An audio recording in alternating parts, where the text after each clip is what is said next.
افغانستان در 24 ساعت پسین نگرانی روسیه از ایجاد پایگاه در آسیای میانه و کشته شدن 385 جنگجوی طالب در سراسر افغانستان.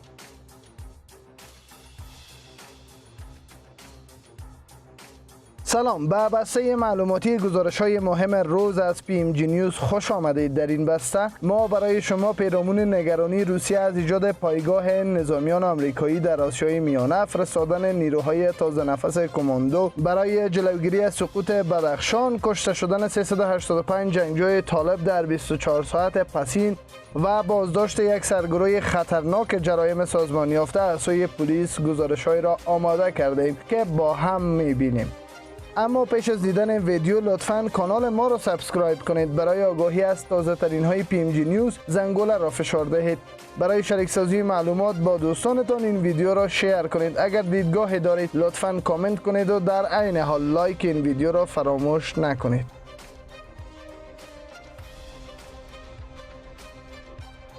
کوبلوف: امریکا نباید امکانات نظامیش را به آسیای میانه منتقل سازد.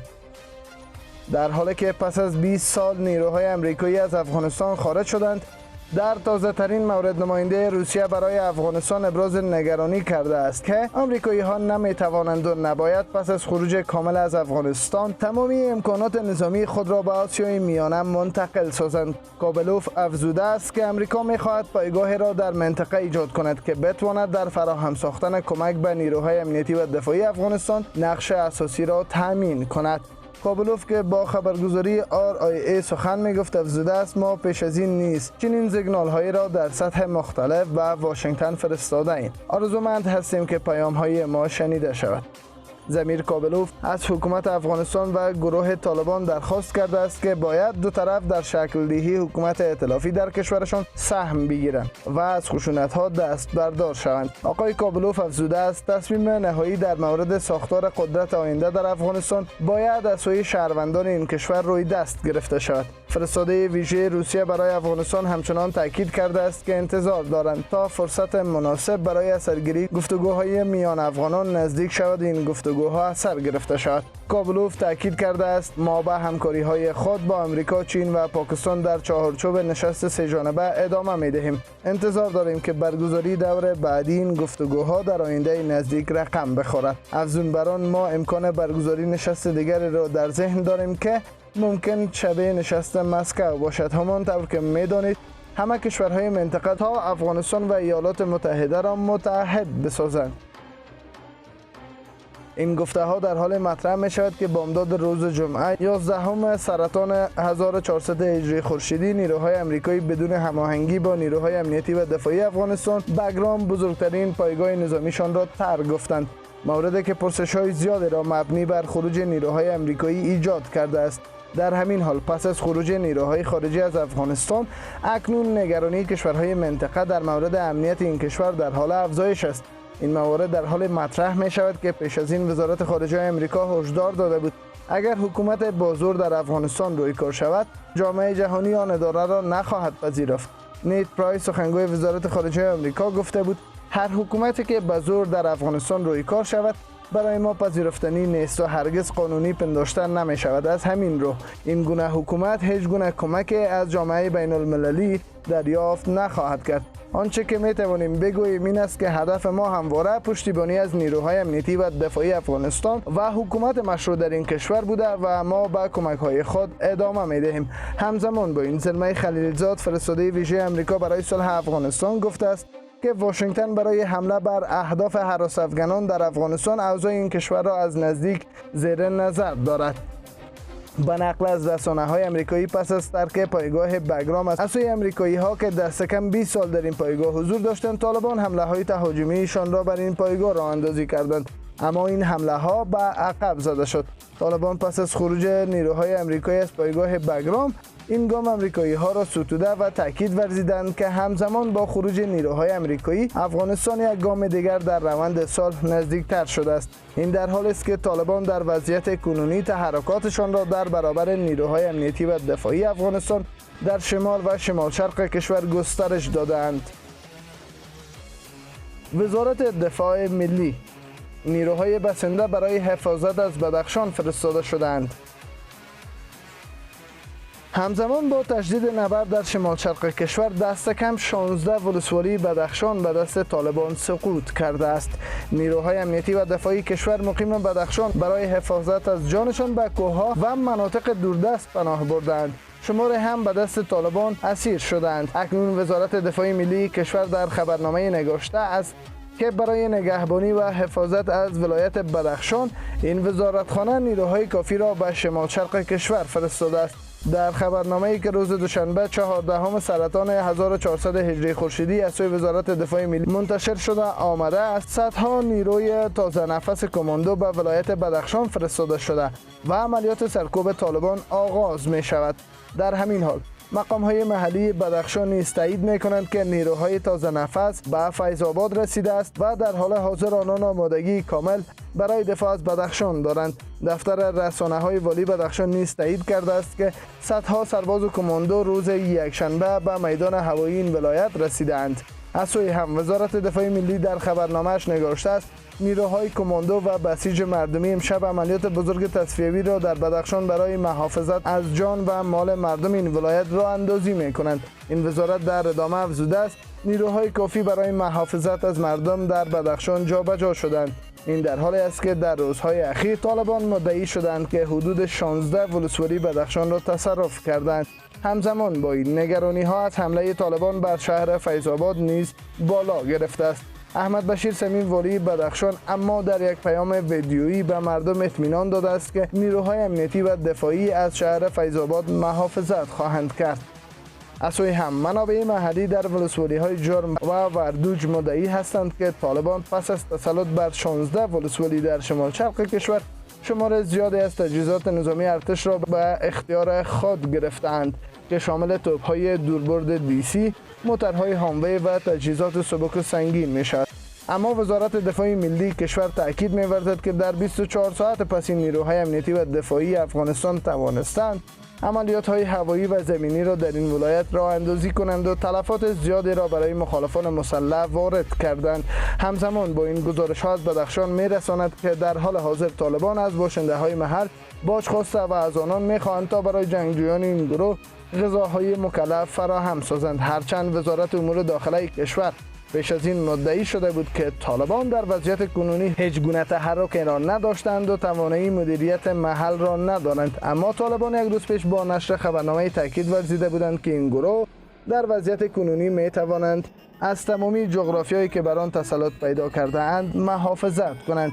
ذبیح الله مجاهد سخنگوی طالبان در خبرنامه گفته بود که در وضعیت کنونی پس از آن که جنگجویان این گروه جغرافیای تازه را زیر تسلط خود درآوردند، آنان هیچ گونه محدودیت را بر باشنده‌های محل وضع نکردند و در حال حاضر کمیسیون‌های این گروه تلاش دارند تا تسهیلات بیشتر را به مردمان محل در مناطق زیر حاکمیتشان فراهم سازند. کشته و زخمی شدن 385 طالب در 24 ساعت گذشته در کشور. وزارت دفاع ملی افغانستان با پخش خبرنامه مدعی شده است که در 24 ساعت پس از درگیری‌های خونین با طالبان، نیروهای امنیتی و دفاعی افغانستان توانستند صدها طالب را به کام مرگ بفرستند. وزارت دفاع ملی با نشر خبرنامه مدعی شده است در 24 ساعت گذشته 244 طالب کشته و 141 تن زخمی شدند. این خبرنامه که روز دوشنبه 14 سرطان 1400 هجری خورشیدی به نشر رسیده، مقام‌ها در وزارت دفاع ملی تاکید ورزیدند که این جنگجویان طالب در پاسخ بالمثل و یا هم حمله متقابل نیروهای امنیتی و دفاعی کشور به قتل رسیدند. خبرنامه وزارت دفاع ملی کشور همچنان افزوده است در درگیری‌ها و حملات نیروهای دفاعی و امنیتی 244 طالب کشته، 141 تن زخمی و مقدار زیاد سلاح و مهماتشان تخریب شده است. همچنان 9 ماین مختلف النوع که توسط طالبان در نقاط مختلف کشور جهت هدف قرار دادن افراد ملکی و نیروهای امنیتی جابجا شده بود کشف و خنثی شد. این طالبان در ولایت‌های لغمان، پکتیا، قندهار، زابل، بادغیس، فرا، هلمند و کاپیسا کشته و زخمی شدند. وزارت دفاع ملی در حال از کشته و زخمی شدن دست کم 385 جنگجوی طالب در درگیری های پسین خبر می دهد که بر بنیاد گزارش ها طالبان در 24 ساعت گذشته توانستند بر بخشای از افغانستان تسلط پیدا کنند. گزارش ها از شمال شرق کشور می رسانند که این گروه در بدخشان توانستند دست و کم 16 ولسوالی را به تصرف خویش درآورند. اما مقام ها در وزارت دفاع ملی مدعی هستند که به زودی برای سرکوب طالبان عملیات های تهاجمی را آغاز خواهند کرد.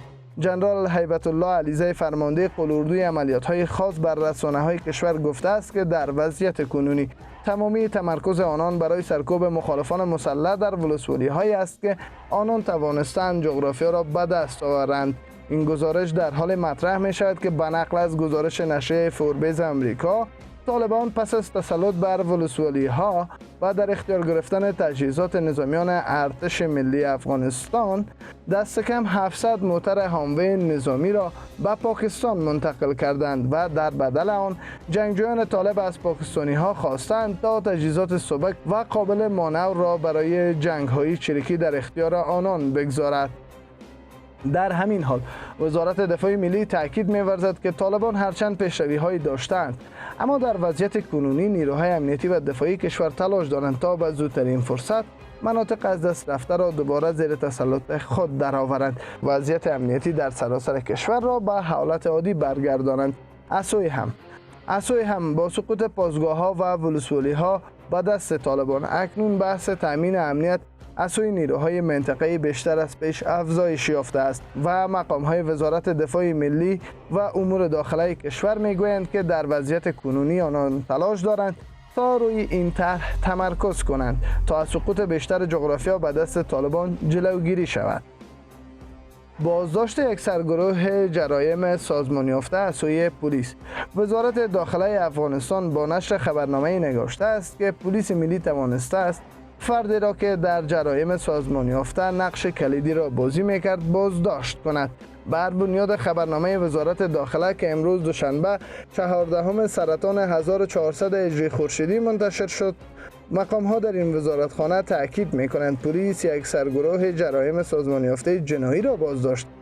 گفته می شود که این سرگروه جرایم سازمان یافته از ولایت پنجشیر بازداشت شده است و یکی از خطرناکترین چهره های جرمی پنداشته می شود. در خبرنامه وزارت امور داخلی کشور همچنان نگاشته شده است منصوبین پلیس مبارزه با جرایم جنایی وزارت امور داخله در هماهنگی با پلیس پنجشیر در پی یک عملیات هدفمند یک تن به اسم حامد مشهور به حامد غنچو رئیس یکی از باندهای سازمان یافته جرایم جنایی را از مربوطات ولایت پنجشیر بازداشت کردند.